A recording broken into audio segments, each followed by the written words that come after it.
Welcome back to the channel, everybody. Hopefully you guys are doing well. Thanks for joining today. We are back on the KCS Greenville sub, and we are trying to finish up the track today on the Longview branch. So if you haven't watched any videos on this route thus far, please take a moment after this one to go back and watch the previous 4 videos. I've got them linked in a playlist. This is the area of Diana right here. We are expanding this area currently. Realized that I needed to add some track space.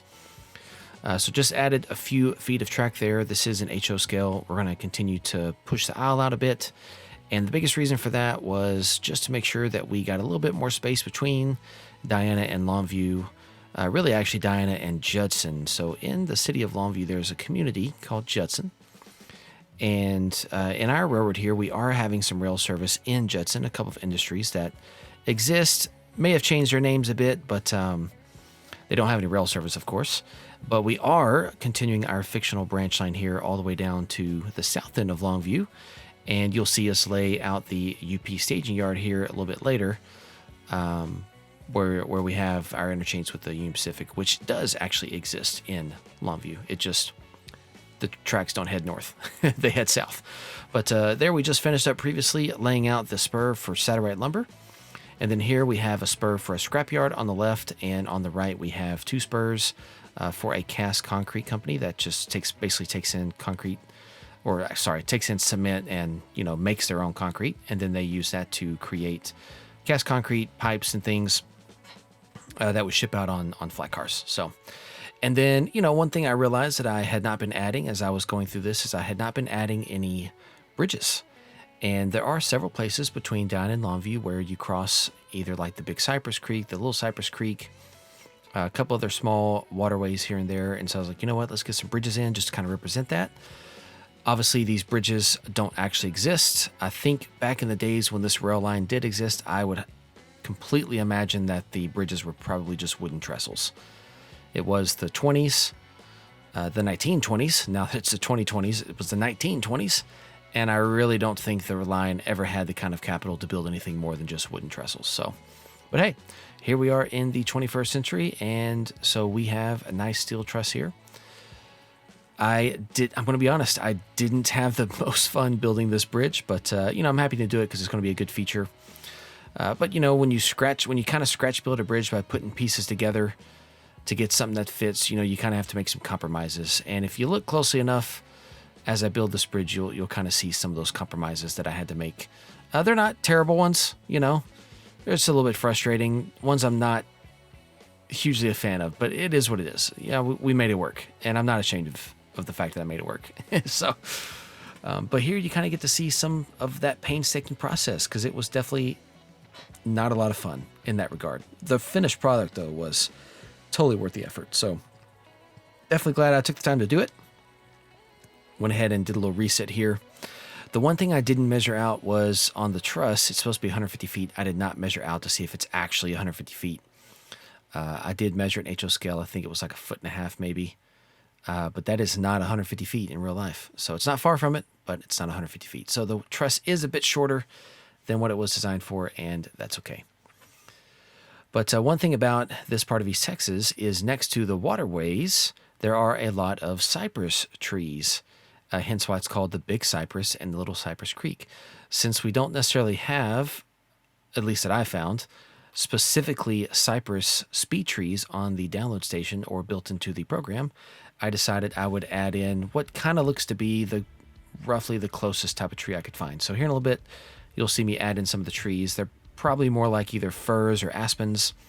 I'm definitely not a tree expert. I guess what that make me a botanist, I guess. Someone who deals with plants. Not me, but I definitely at least understand, that cypress trees line the waterway. So even though I'm kind of going for more of a piney woods feel with the trees normally, if you were to go travel in this part of East Texas or just go look on Google Maps, you could definitely see the different types of trees that line the waterways. So I'm not going to focus too much in the detail on that second waterway. We'll get to that one either off camera or in the next video.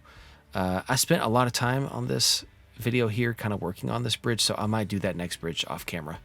Also, too, that kind of takes the pressure off to get it right the first time. But also, I'm going to do a little bit of work with the fascias and everything here so that we don't have this fascia screaming at us at the edge of the table. So that's what's going to be coming up next here on this clip. But once again, on that second one, I think we polish it a little bit, but we don't spend too much time on it. And essentially what's happening here is we are heading now back kind of towards Longview. We're going to go ahead and round the curve to get into Longview proper. So keep in mind, this is Judson over here on the right. Judson's kind of to the north end of Longview. So getting my 3-foot curve laid out, and then we'll lay this curve in. And then right here is going to be the intro, or the ladder, I guess you could say, to the Union Pacific staging yard. So this will be the southern terminus of our layout. The only trains that will make it this far all the way past Judson are the 2 UP locals that will run. One goes from Judson, or sorry, not from Judson, from Longview to Hugh Springs and back. And then the other one does the same thing, but stops off briefly in the town of Diana for a quick swap of a few cars here and there. But outside of that, none of the KCS trains will go past those switches you're looking at right there. That's as far south as our local will go. And since that's where the local's going to turn around, I remembered that I needed a siding. So I'm going to add in a siding here. And pretty much the only real purpose of this siding is just to give our southbound local from the KCS a chance to run around its train when it gets here to Longview. So once again, this is all fictional track. That gives me the freedom to do whatever I want with it, which is great, because then I can do stuff that operationally makes sense. And I've had some questions about, the scope of this route. I would love to be able to model the entire KCS. I think it's actually called the Dallas subdivision. Maybe it is a Greenville sub. I'd have to check. But the subdivision that runs from Shreveport to Dallas, like I would love to model, foot for foot, the whole thing. But on a layout like this, I definitely can't run the exact same trains in the exact same way because I'm cutting out so much stuff, so many tracks here and there. And so I have to make some compromises, but then also have to, use some freedom to kind of make things make sense operationally. We don't have the space the railroad does. So there are going to be a few compromises for those of you guys who are really big into, understanding what the KCS does on its sub from Shreveport to Dallas. There'll be a few compromises, just a heads up, but still they'll be definitely worthwhile and definitely entertaining either way. So realized I needed to add a bit of table space there to get the full 17.4 feet, which allows me to get roughly 1,500 scale feet. And I'm going to give myself just enough space to get 2 SD40s past the switch here. So you're going to see me place those so I can size them up. Saw that I've got plenty of space, and now we're ready to go ahead and prepare the dig holes. I was debating if I want to go ahead and release the sketch that I made for this entire route, and I decided for now I don't think I want to do that. If I change my mind on that in the future, I'll definitely post it in like the community tab on YouTube or something. But for now, I decided I'd rather keep the full plan a surprise and just kind of keep going episode by episode. There seems to be a good level of interest, lots of people asking questions, so definitely grateful for all of the interest in this route. So just a reminder, this will be a free upload to the DLS, so the route itself will be free. The session it comes with will be free. I'll do a single player and a multiplayer session. So it's going to be a while before I get to that stage, but just letting you know now that that's the plan. I won't be changing that plan.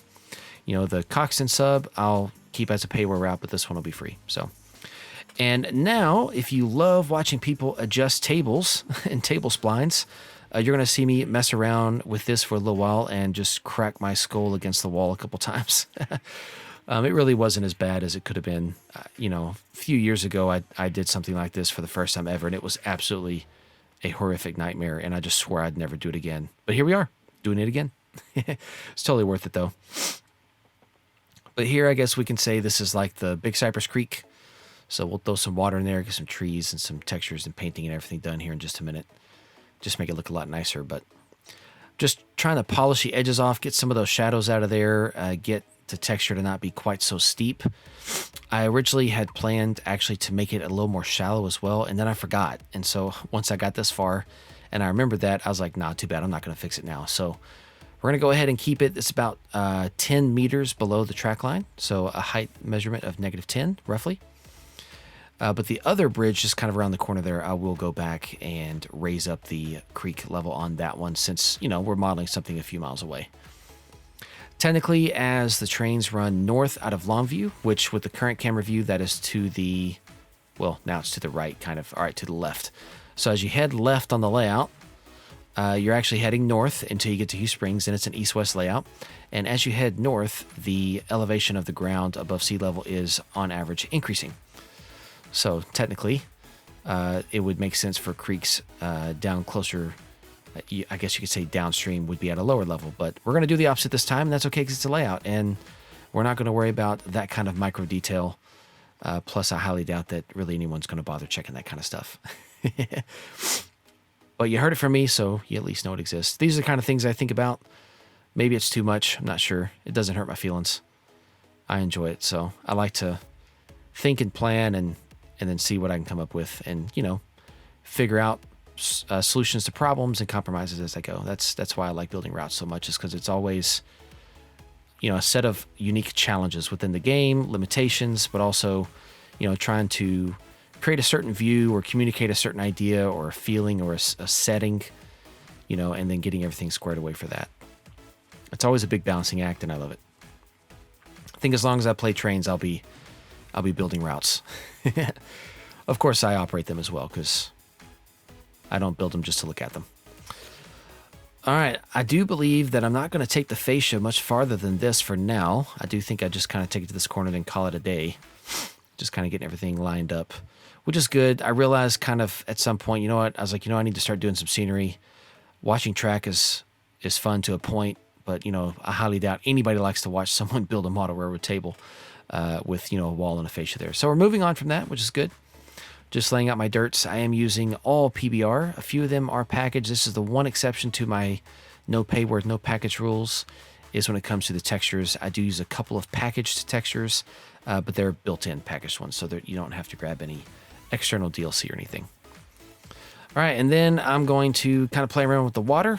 I thought about doing that stream and decided that's garbage. We're not doing that. So water it is. I'll come back and edit the properties of that later.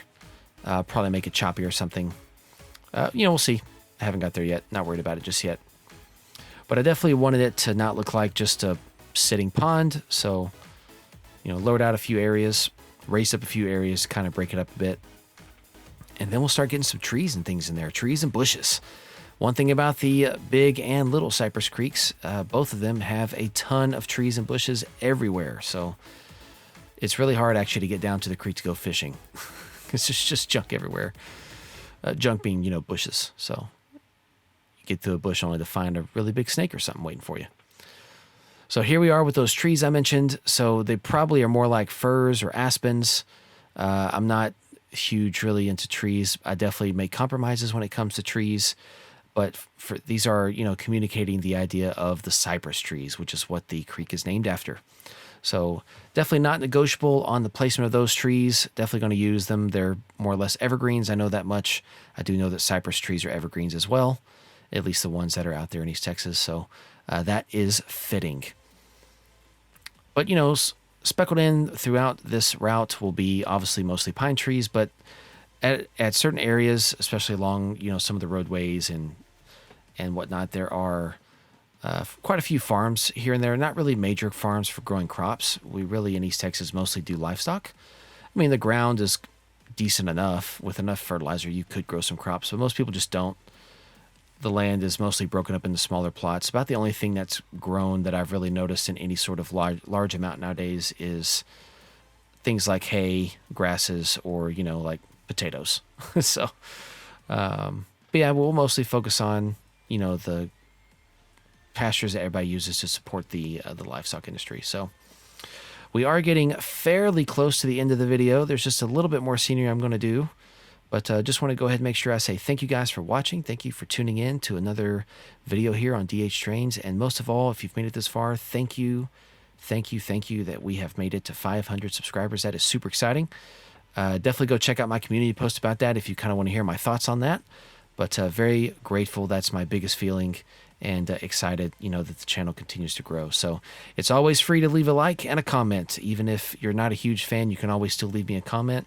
It still helps me out, and I always make an effort to reply. So thanks for your time, guys. Don't forget to sub if you haven't yet, if you'd like to. And most of all, enjoy the content, and I will see you guys next time. Appreciate it.